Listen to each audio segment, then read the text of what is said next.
Let's take our model from beautiful to gorgeous. Now, I'm not going to lie, when she first approached me, I was worried if I will be able to do justice to her beauty. She has beautiful caramel skin, which I actually wanted to preserve the original color and didn't want to go too light. And she has some acne spots which needed to be covered. And I did not film this part because I did not know how long it will take and if I will be successful. But by the end of it, I was really happy with how her spots have been covered. Later on, what I have done is I have analyzed her features. So when I look at her, she reminds me of Gamine, more of a flamboyant Gamine, and she has a really beautiful bone structure.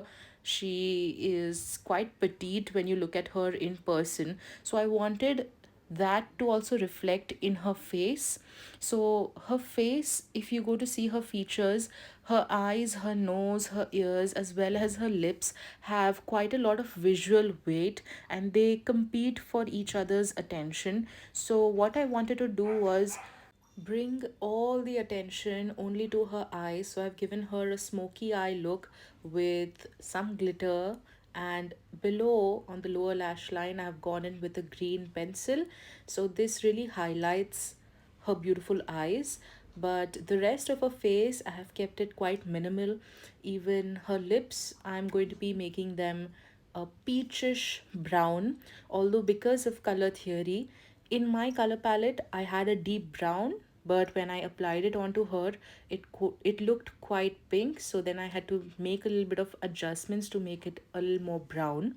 So as you can see, I have kept the blush quite medium, the contour also quite medium, because when you have acne spots, it's very difficult to keep going in with cream products. So I've just used powder products here.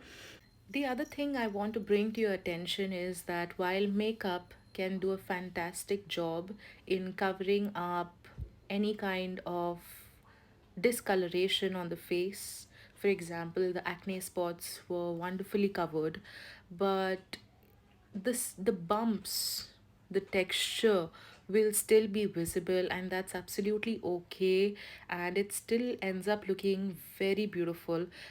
If you see, the coverage that I have done for her face is quite light, it is thin, and it at least looks, it gives the illusion of the coverage being thin, although there have been quite a few layers in order to balance out and cut out the blueness of the acne.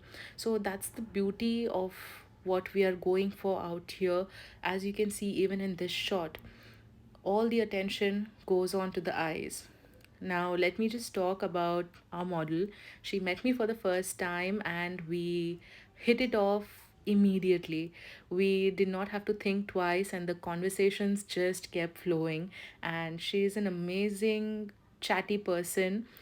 And just look at her glowing and looking like an absolute goddess, killing it with her fierceness. And I feel like I've made a wonderful friend in the most unexpected place. So overall, I've had a lot of fun doing this makeup look. I hope that you all have also liked what I have done. Let me know in the comments below.